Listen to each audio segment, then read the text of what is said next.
Selamat pagi untuk kita semua. Di sini kami dari kelompok 2, tim Best Project, akan menjelaskan mengenai TBP kasus 2 dengan dosen pengampu, Ibu Esi Emilia, MSI, Ibu Risti Rosmiati, SGJ MSI, Ibu Nila R. Haryana, SGJ MSI, untuk memenuhi tugas dari mata kuliah Ekonomi Pangan dan Gizi. Anggota yang berkelompokkan ada Tiffany, Dea, Henisa, Duana, Dina, Lisna, Winda, Rani, Jihan, dan Jarahul Wilda. Untuk materi selanjutnya akan dijelaskan oleh teman saya. Baik, selanjutnya ada analisis efektivitas biaya atau CEI. Analisis efektivitas biaya adalah program yang evaluasi program kesehatan dan gizi, memilih intervensi terbaik dan meningkatkan efisiensi, membandingkan alternatif intervensi berdasarkan manfaat per unit biayanya.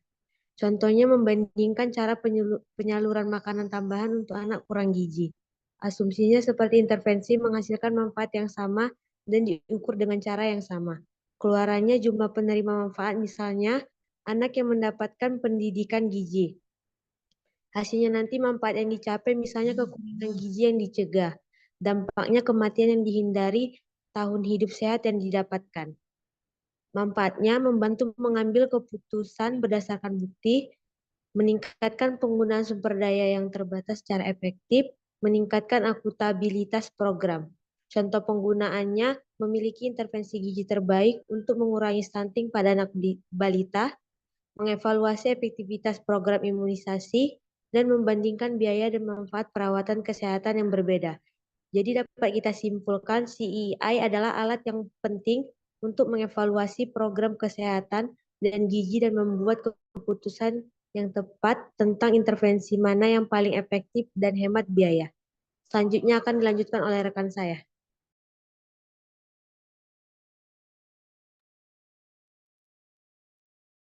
Selanjutnya ada benefit cost analysis atau BCA. Benefit cost analysis atau BCA disebut dengan analisis biaya manfaat yang merupakan teknik mengevaluasi proyek atau investasi dengan membandingkan manfaat ekonomi dari suatu kegiatan dengan biaya ekonomi dari suatu kegiatan. BCA bisa digunakan untuk menilai keputusan bisnis, untuk memeriksa nilai investasi publik, atau menilai kebijakan untuk penggunaan sumber daya alam atau mengubah kondisi lingkungan. BCA bertujuan untuk memeriksa tindakan potensial dengan tujuan meningkatkan kesejahteraan sosial. Pada benefit cost analysis, analisisnya digunakan untuk mempertimbangkan alternatif antara sistem belt conveyor atau sistem konvensional. Dalam hal memutuskan pertimbangan alternatif ini didasarkan pada net present value atau NPV, internal rate of return atau IRR, dan benefit cost ratio atau BCA. Selanjutnya akan dijelaskan oleh rekan saya.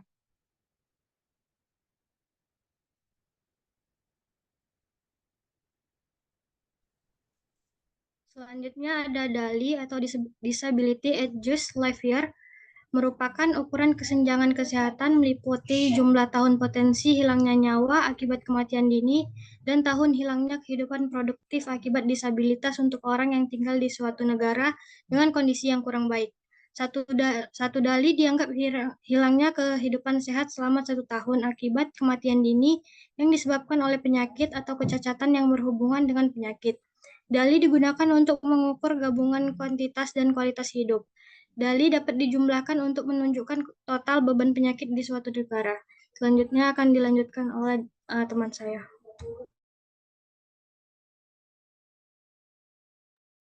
Kemudian quality. Quality adalah peningkatan dalam kualitas dan kuantitas kehidupan seseorang dengan intervensi digunakan untuk mengukur atau menilai manfaat di sektor kesehatan. Instrumen kali yang paling banyak digunakan adalah kuesioner Euroqol 5 dimension EQ dan 5D yang bertujuan mengukur indeks utilitas kesehatan. EQ 5D terdiri dari 5 dimensi yang menilai kualitas hidup individu, yakni kemampuan berjalan atau bergerak, perawatan diri, kegiatan yang biasa dilakukan, rasa sakit atau tidak nyaman, dan rasa cemas atau depresi. Selanjutnya akan dibahas oleh teman saya. Selanjutnya ada kasus 2, yaitu ada tabel 4 perbandingan kehilangan ekonomi dan biaya intervensi akibat AGB. Menurut Martianto tahun 2016, fortifikasi Raskin memiliki biaya per tahunnya itu 1,53 triliun dengan kerugian ekonomi 61,97 triliun dengan penurunan prevalensi 11,4% dan kerugian ekonomi terkoreksi 8,30 triliun. Adapun fortifikasi terigu menurut Mutayana tahun 2012 dengan biaya per tahun 0,14 triliun dengan kerugian ekonomi per tahunnya 61,97 triliun dengan penurunan prevalensinya 41% dan kerugian ekonomi terkoreksinya 25,40 triliun. Adapun Taburia Balita menurut Jahari 2009 dengan biaya per tahun 0,20 triliun, kerugian ekonomi per tahunnya 5,50 triliun dengan penurunan prevalensi 37,6%, kerugian ekonomi terkoreksinya 2,7 triliun. Adapun suplementasi zat besi menurut Fir et al. 2008, biaya per tahunnya 0,05 triliun rupiah, kerugian ekonomi per tahunnya 1,96 triliun, penurunan prevalensinya 12%, dan kerugian ekonomi terkoreksi 0,23 triliun. Next. Adapun soal yang pertama, jika kita melakukan cost effectiveness analysis atau CE tabel pada tahun 2023, dan apabila diasumsikan bahwa intervensi yang sedang dievaluasi dan alternatifnya menghasilkan jenis manfaat yang sama yang diukur dengan cara yang sama di seluruh alternatif dengan tingkat bunga 3%, manakah alternatif program yang dipilih dalam rangka mengurangi kerugian ekonomi yang ditimbulkan akibat AGB? Berdasarkan jenis intervensi di atas, menurut soalnya, pertama kita mengubah dulu semuanya menjadi tahun 2023 dengan menggunakan rumus present value, sehingga menghasilkan fortifikasi Raskin dengan biaya per tahunnya itu 1,24 triliun, fortifikasi terigu 0,10 triliun, Taburia Balita 0,13 triliun, dan suplementasi zat besi 0,03 triliun. Selanjutnya akan dilanjutkan oleh rekan saya. Kesimpulan yang didapatkannya bahwasannya intervensi yang dievaluasi dan alternatifnya menghasilkan jenis manfaat yang sama, yang diukur dengan cara yang sama di seluruh alternatif dengan tingkat bunga 3%.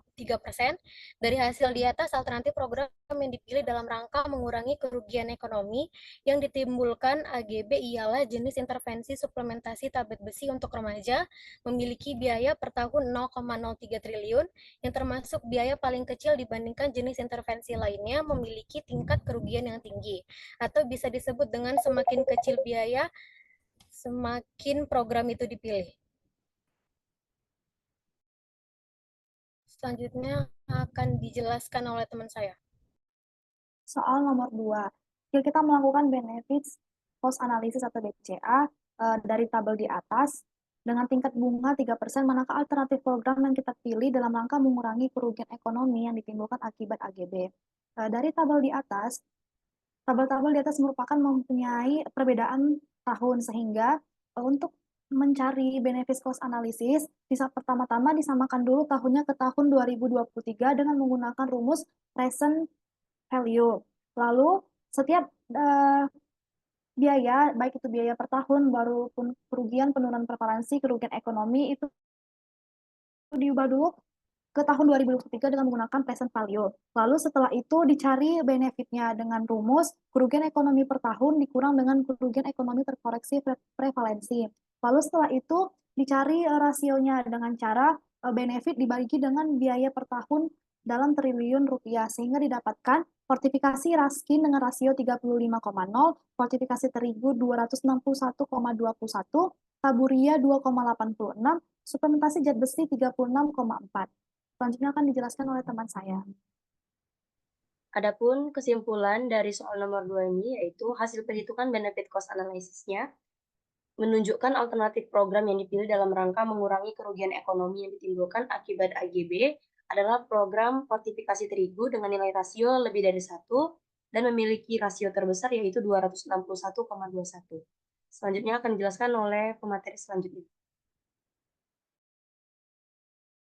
Berikutnya soal nomor 3. Seorang pria telah didiagnosis menderita penyakit dan diperkirakan hanya hidup 2 tahun tanpa perawatan apapun. Tahun pertama kesehatannya penuh, tetapi tahun kedua kesehatannya hanya sepertiga kesehatan penuh. Akibatnya, daily-nya adalah 1,0 dikali 1 tambah 0,3 dikali 1 sama dengan 1,3 tahun. Alternatif lain, misalkan dia dapat sepenuhnya disembuhkan dengan perawatan dan harapan hidup yang tersisa akan menjadi 10 tahun dengan kesehatan penuh. Dalam hal ini, daily-nya adalah 1,0 dikali 10 sama dengan 10. Perbedaan daily yang terjadi karena dilakukan pengobatan adalah delta daily sama dengan 8,7 sama dengan 10 dikurang 1,3.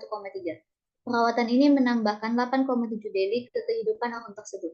Jika semua biaya terkait pengobatan adalah 60.000, cost effective ratio atau CIR untuk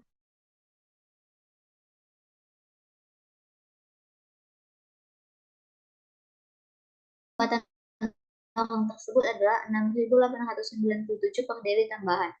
Apakah penjelasan pada kasus tersebut sudah sesuai dengan konsep daily?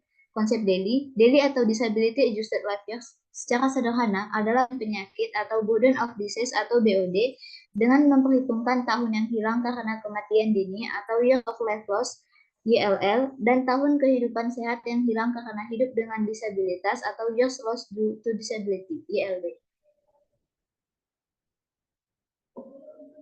Next.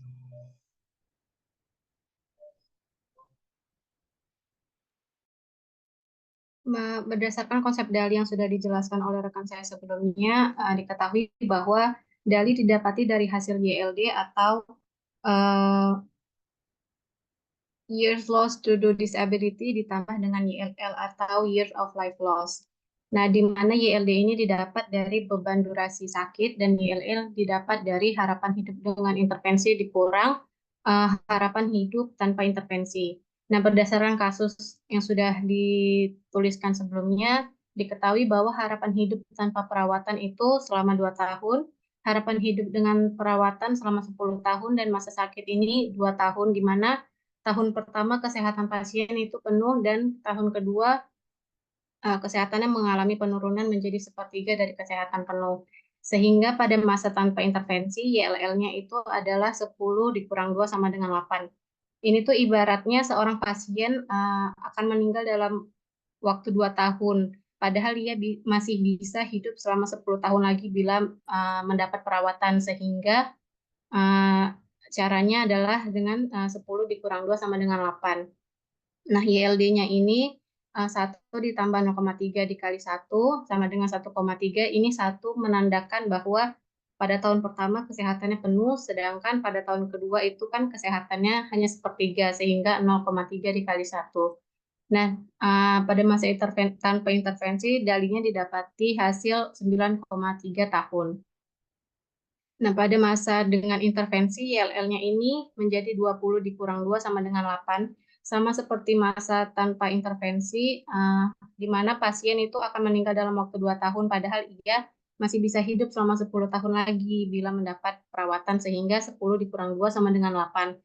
Tetapi karena dia mendapat perawatan, maka hidupnya dapat diperpanjang menjadi 10 tahun lagi, sehingga 10 tahun ini dimasukkan ke dalam rumus menjadi 20 dikurang 2 sama dengan 18 tahun. Lalu YLD-nya di sini 0, itu karena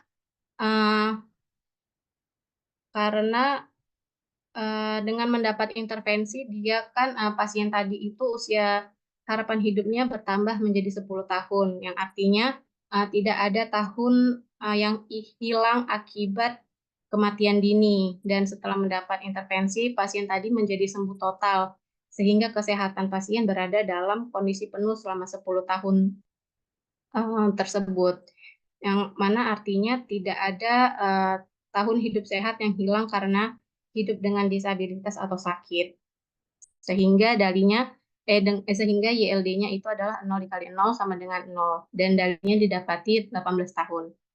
Nah, sedangkan delta DALI itu dihitung dengan membandingkan DALI dengan dan tanpa intervensi, sehingga didapati rumus delta DALI sama dengan DALI dengan intervensi dikurang DALI tanpa intervensi, sehingga didapat hasil delta Daily sama dengan 18 dikurang 9,3 dan didapati hasil 8,7 tahun.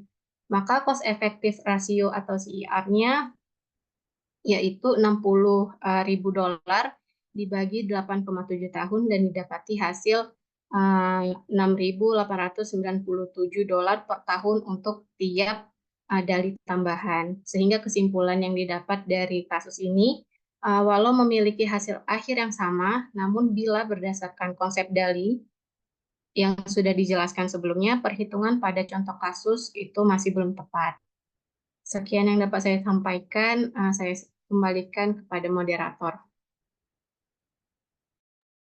Sekian presentasi dari kelompok kami. Kami mohon maaf jika ada kesalahan kata dalam penyampaian presentasi hari ini. Terima kasih.